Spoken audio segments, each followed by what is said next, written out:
Iran के रुख से ट्रंप खपा है और ये साफ हो चुका है कभी भी ईरान पर अमेरिकी आर्मी हमला कर सकती है। अमेरिकी मीडिया का दावा है कि ईरान पर हमले का दूसरा फेज बेहद खतरनाक और तबाही वाला होगा, क्योंकि अमेरिकी आर्मी ने ईरान के खिलाफ खतरनाक हथियारों का जखीरा जमा कर लिया है। इनमें ऑटोमेटिक सबमरीन से लेकर घातक मिसाइलें शामिल हैं। अब तक आपने ईरान पर मिसाइलों का वार देखा होगा, मिसाइल लॉन्चर, फाइटर जेट और सबमरीन से दागी आने वाली मिसाइलें देखी। लेकिन ईरान के खिलाफ जंग में दूसरे फेज में पेंटागन ड्रैगन कार्ट के जरिए पैलेटाइज क्रूज मिसाइलों का इस्तेमाल कर सकता है, यानी ऐसी मिसाइलें जिन्हें कार्गो एयरक्राफ्ट से भी दागा जा सकता है। दावा किया जा रहा है कि इनका टेस्ट फायर कामयाब हो चुका है। इस बीच दावा किया जा रहा है कि ईरान की ड्रोन शक्ति को कुंद करने के लिए अमेरिका स्वार्म वॉरफेयर तहत ऑटोनोमस कंटेनर ड्रोन हब तैनात करने की योजना बना रहा है।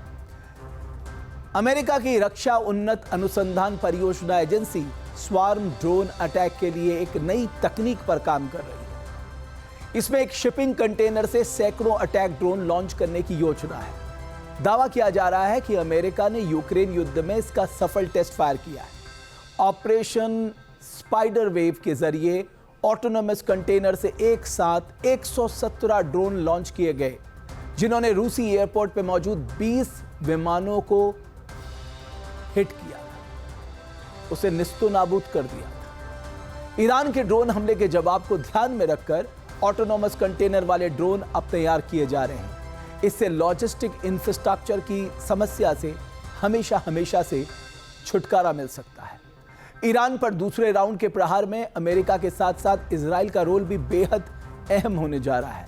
ईरान के खिलाफ कैसे चक्रव्यूह तैयार किया जा रहा है और नेतन्याहू का क्या मकसद है, आइए इस रिपोर्ट के जरिए आपको समझाएं।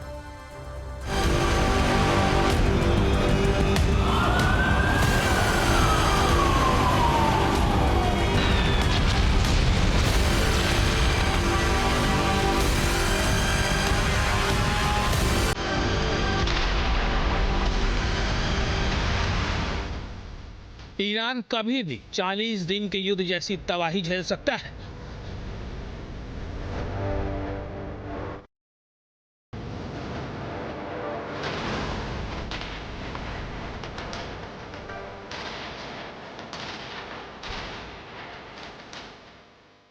क्योंकि शांति वार्ता को लेकर ईरानी प्रस्ताव ने ट्रंप का मूड खराब कर दिया है।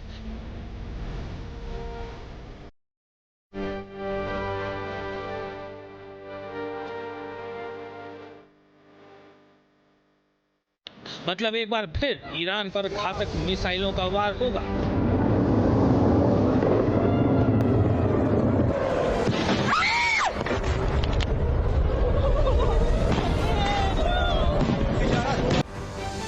बंकर बस्टर बम जैसे महातबाही बरपाने वाले हथियार ईरान के परमाणु और मिसाइल फैसिलिटीज को धुआं कर देंगे।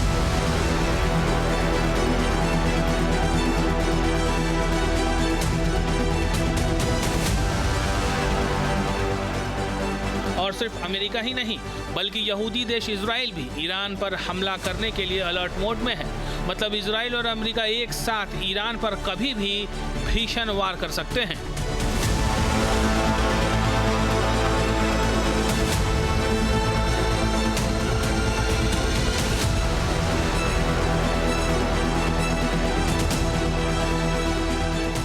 माना जा रहा है कि इस बार युद्ध अलग रणनीति के साथ होगा।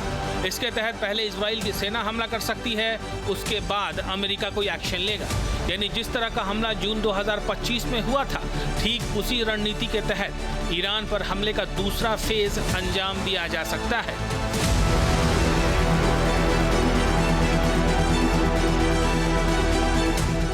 इजरायली प्रधानमंत्री दावा कर रहे हैं कि ईरान में कई मिलिट्री टारगेट अब भी अधूरे हैं।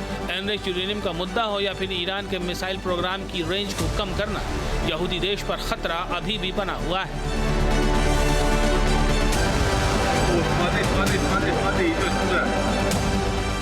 नेतन्याहू ईरान के जिस एटमी और मिसाइल प्रोग्राम को पूरी तरह से खत्म किए जाने का दावा कर रहे हैं, वही मकसद लेकर अमेरिका ने भी ईरान पर हमला बोला था। ट्रंप जो चाहते हैं वही मकसद नेतन्याहू का भी है। ऐसे में ये सवाल कायम है कि आने वाले दिनों में अमेरिका और इजराइल शिया देश के खिलाफ किस तरह का एक्शन अंजाम देने वाले हैं।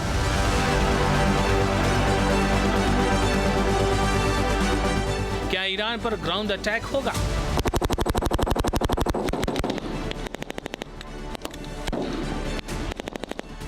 या फिर ईरान पर फिर घातक मिसाइलों का वार होगा?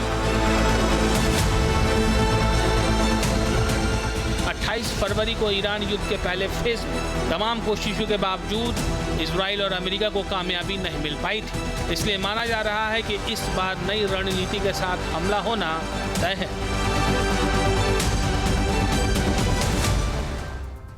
आज दुनिया के कई देश ड्रोन टेक्नोलॉजी पे भारी भरकम निवेश कर रहे हैं, क्योंकि वो जानते हैं कि आने वाला वक्त ड्रोन वॉरफेयर का है। क्या चीन, क्या अमेरिका, क्या दूसरे देश, हर कोई जानता है कि अगला युद्ध जो होगा उसमें ड्रोन जो है वो निर्णायक भूमिका निभाएंगे। अमेरिका और ईरान के बीच बातचीत की कवायद फेल होती दिख रही है। दोनों देशों में तनाव बढ़ता दिख रहा है। इस बीच ईरान के सुप्रीम लीडर मुस्तफा खामनेई भी एक्टिव हो गए हैं। दावा किया जा रहा है कि ईरान के राष्ट्रपति पेजेश्कियन और एक टॉप सैन्य कमांडर ने मुस्तफा खामनेई से मुलाकात की है। मुस्तफा ने पूरी तरह से कमान संभालते ही IRGC को किसी भी हमले का तुरंत और प्रभावी तरीके से जवाब देने के निर्देश दिए हैं। इतना ही नहीं, ईरान ने होर्मुज में अपनी सबसे घातक सबमरीन को भी उतार दिया है। ईरान के इस रुख के बाद समंदर के जंगी अखाड़े में तब्दील होने का खतरा बढ़ गया है।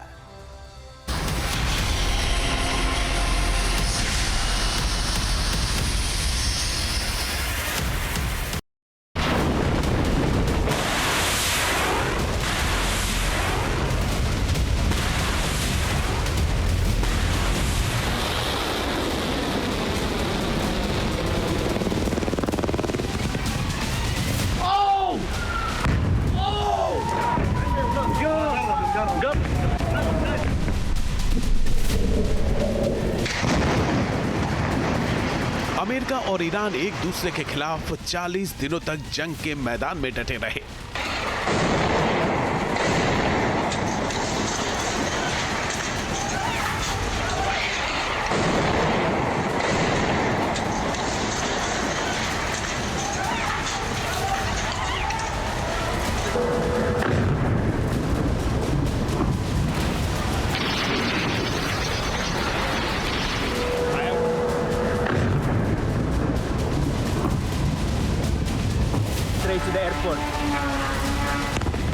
सीज फायर के बाद 1 महीने से ज्यादा वक्त तक बातचीत की टेबल पर उलझते रहे।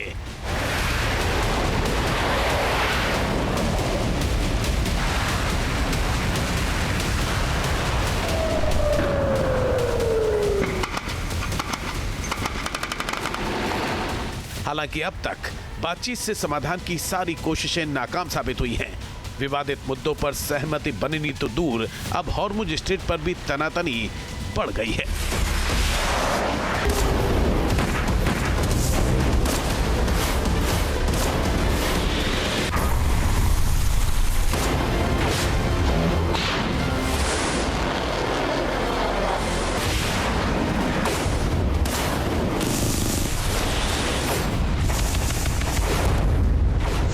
बढ़ते तनाव के बीच ईरान के सुप्रीम लीडर मुस्तफा खामनेई भी एक्टिव हो गए हैं। उन्होंने अमेरिका के किसी भी हमले का करारा जवाब देने का निर्देश दिया है।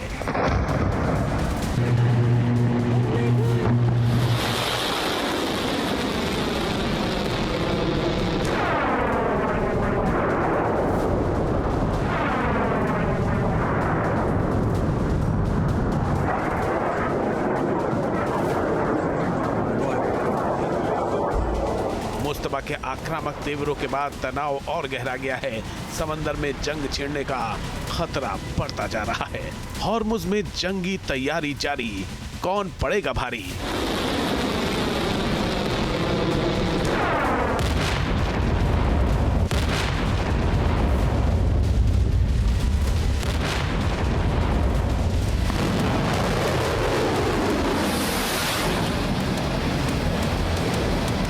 कूटनीति से नहीं बनी बात, अब विध्वंसक आघात।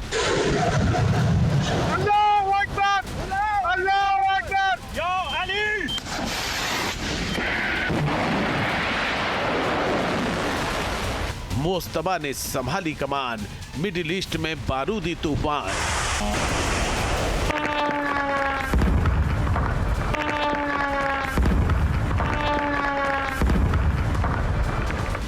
ईरान की डॉल्फिन लॉन्च, समंदर में आया भूचाल।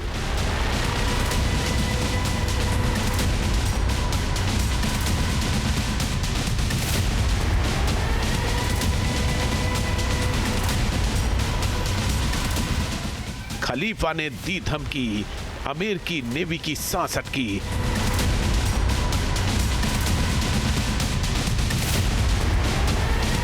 ईरान ने चेताया, फ्रांस ने कदम पीछे लौटाया।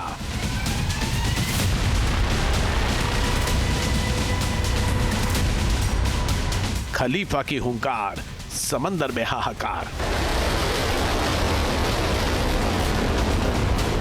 अमेरिका से बढ़ते तनाव के बीच ईरान ने फारस की खाड़ी में ऑपरेशन डॉल्फिन का आगाज कर दिया है। समंदर में अपनी सबसे खतरनाक सबमरीन को उतार दिया है। अब तक पर्दे के पीछे से रणनीति बना रहे ईरान के सुप्रीम लीडर मुस्तफा खामनेई ने अब कमान संभाल ली है। उन्होंने ये कहकर खतरे की घंटी बजा दी है कि फारस की खाड़ी में दुश्मन के पास समंदर की गहराइयों के अलावा कोई दूसरी जगह नहीं बची है।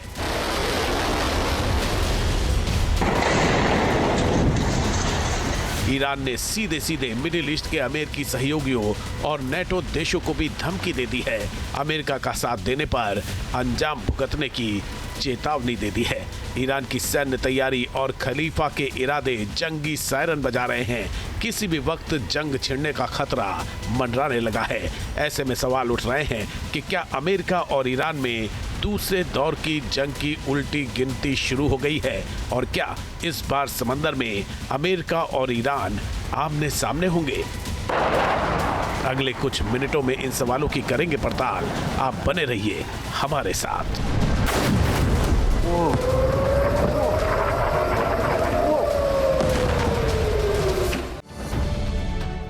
अब से डीडी फ्री डिश की चैनल नंबर 57 पर देखिए न्यूज नेशन।